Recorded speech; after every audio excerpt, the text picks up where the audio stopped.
Welcome to Saran ஃபீஸ் vlog channel. நம்ம channel first time பார்க்குறீங்களா? மறக்காமல் சப்ஸ்கிரைப் பண்ணிக்கோங்க. பக்கத்தில் பெல் பட்டன் தட்டிக்கோங்க. இன்றைக்கி நம்ம பார்க்க போகிறது ஒரு கேரளா ஸ்டைல் மீன் புளிச்சது தான். அவங்க எப்படி செய்யலான்னு பார்க்கலாம். அதுக்கு நாட்டு மீன் இல்லைனா கடல் மீன் ஏதாவது வந்து எடுத்துக்கோங்க, அது உங்கள் இஷ்டம். நல்லா வந்து மீனை வந்து நல்லா கழுவி க்ளீன் பண்ணி மஞ்சள் உப்பு புலாம் போட்டு வாஷ் பண்ணி வச்சுக்கோங்க. மீனை வந்து நான் இந்த மாதிரி வயிற்றில் கீரி இருக்க பிறகு அது மாதிரி கீரி வச்சுக்கோங்க. அப்போ தான் அந்த உப்பு காரம்லாம் நல்லா பிடிக்கும். மஞ்சள் தூள் போட்டுக்கோங்க, உப்பு தேவையான அளவு, மிளகுத்தூள் போட்டுக்கோங்க, குழம்பு மிளகாத்தூள் போட்டுக்கோங்க. எல்லாமே காரத்து அந்த மாதிரி நீங்கள் போட்டுக்கோங்க. கொஞ்சோண்டு வந்து காஷ்மீர் சில்லி பவுடர் போட்டிருக்கேன், இஞ்சி பூண்டு தட்டி போட்டிருக்கேன்.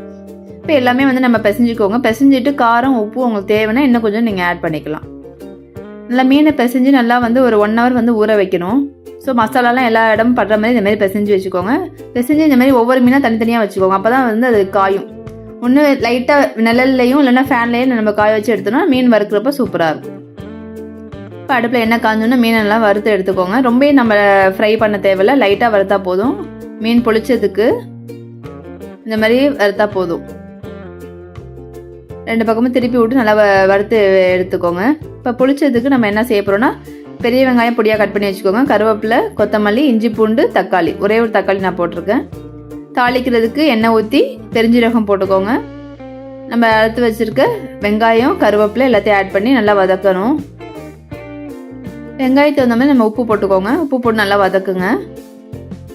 கொஞ்சோண்டு மஞ்சத்தூள் ஆட் பண்ணிக்கோங்க. வெங்காயம் நல்லா வதங்கி வரட்டும். எப்பயுமே வந்து மீன் வந்து ஃப்ரையோட இந்த மாதிரி செஞ்சு கொடுங்க. வித்தியாசமாகவும் இருக்கும், டேஸ்ட்டும் செம்மையாக சூப்பராக இருந்துச்சு. நல்லா வதக்கி எடுத்துக்கோங்க. வெங்காயம் வந்து நல்லா வதங்கினதுக்கப்புறம் நம்ம வந்து கொஞ்சோண்டு வந்து குழம்பு மிளகாத்தூளும் மிளகுத்தூளும் போட்டிருக்கேன் நான். ரெண்டுத்தையுமே இதுவும் வந்து காரத்து அந்த மாதிரி நீங்கள் போட்டுக்கோங்க. போட்டு நல்லா வதக்கி விடுங்க. நல்லா வெங்காயம் வந்து கரிஞ்சிடாமல் வதக்குங்க. நல்லா கிண்டி விட்டே இருங்க. ஓரளவு அந்த மிளகுத்தூள்லாம் நல்லா அந்த இது மசாலா வடைலாம் போனதுக்கப்புறம் இஞ்சி பூண்டு அதில் போட்டு ஆட் பண்ணிக்கோங்க. அதே நல்லா இஞ்சி பூண்டு வாசனைலாம் பச்சை வாசனை போகிற அளவுக்கு நல்லா வதக்கிக்கோங்க வெங்காயத்தை. இப்போ நம்ம கட் பண்ணி வச்சுருக்க அந்த ஒரு தக்காளி வந்து நீங்கள் ஆட் பண்ணிக்கோங்க. அதில் ஆட் பண்ணி நல்லா வதக்கணும். ரொம்ப தக்காளி வந்து வேகணும்னு தேவையில்லை. பாருங்கள், ஓரளவு இந்த மாதிரி இருந்தால் போதும். நல்லா வதங்கி வந்துருச்சு வெங்காயம் தக்காளிலாம். இப்போ வாழை இலை எடுத்துக்கோங்க.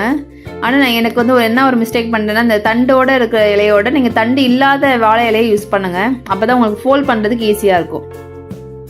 இப்போ மீனை வந்து நம்ம வறுத்து எடுத்து வச்சுடுறோம் தனியாக. இப்போ வாழை இலையில் ஆல்ரெடி ஒரு லேயர் வந்து அந்த கிரேவி வந்து நம்ம அதில் போட்டுட்டு அதுக்கு மேலே வந்து மீனை வச்சுக்கோங்க. அதுக்கு மேலே இன்னொரு லேயர் வந்து அந்த வெங்காயம் தக்காளி செஞ்சுருக்கோம் பார்த்தீங்கன்னா, அந்த கிரேவியை வந்து மேலாப்பில் நல்லா ஃபுல்லாக வந்து அப்ளை பண்ணி வச்சுக்கோங்க. நல்லா இந்த மாதிரி அப்ளை பண்ணதுக்கப்புறம் இலையை வந்து நல்லா ஃபோல்ட் பண்ணணும். எனக்கு தண்டு இருந்தனால என்னால் ஃபோல்ட் பண்ண முடியல, அதனால தான் உங்களுக்கு நான் அப்படி சொன்னேன். ஸோ நான் அதை கொஞ்சம் அட்ஜஸ்ட் பண்ணி நல்லா ஃபோல்ட் பண்ணி, உங்களுக்கு நார் இருந்தாலும் நாரை வச்சு கட்டிக்கலாம், இல்லை நூல் இருந்தால் நூலை வச்சு கட்டிக்கோங்க. நல்லா எந்த பக்கமும் அது வெளியில் வராத அளவுக்கு நல்லா பார்சல் மாதிரி ரெடி பண்ணி வச்சுக்கோங்க. இந்த மாதிரி ரெடி பண்ணி வச்சுட்டு தோசைக்கல்லில் கொஞ்சோண்டு எண்ணெய் ஊற்றிக்கோங்க.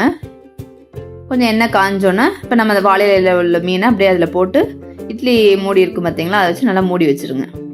இந்த பக்கம் ஒரு 10 நிமிஷம் நல்லா வேகட்டும். அதேமாரி திருப்பி போட்டு மூடி வைங்க. அதேமாதிரி இந்த பக்கம் ஒரு 10 நிமிஷம் வேகட்டும். வெந்ததுக்கப்புறம் எடுங்க. அந்த நூலெல்லாம் மெதுவாக ரிமூவ் பண்ணிடுங்க. ரிமூவ் பண்ணி எடுத்தால் கடைசியாக வந்து கொத்தமல்லி இலை போட்டு நீங்கள் சர்வ் பண்ணலாம். மீன் பொளிச்சது ரெடி ஆயிடுச்சு. என்னோட ரெசிபி உங்களுக்கு பிடிச்சிருந்தா மறக்காமல் லைக் பண்ணுங்கள், சப்ஸ்கிரைப் பண்ணிடுங்க. தேங்க்யூ. நெக்ஸ்ட் வீடியோவில் பார்க்கலாம்.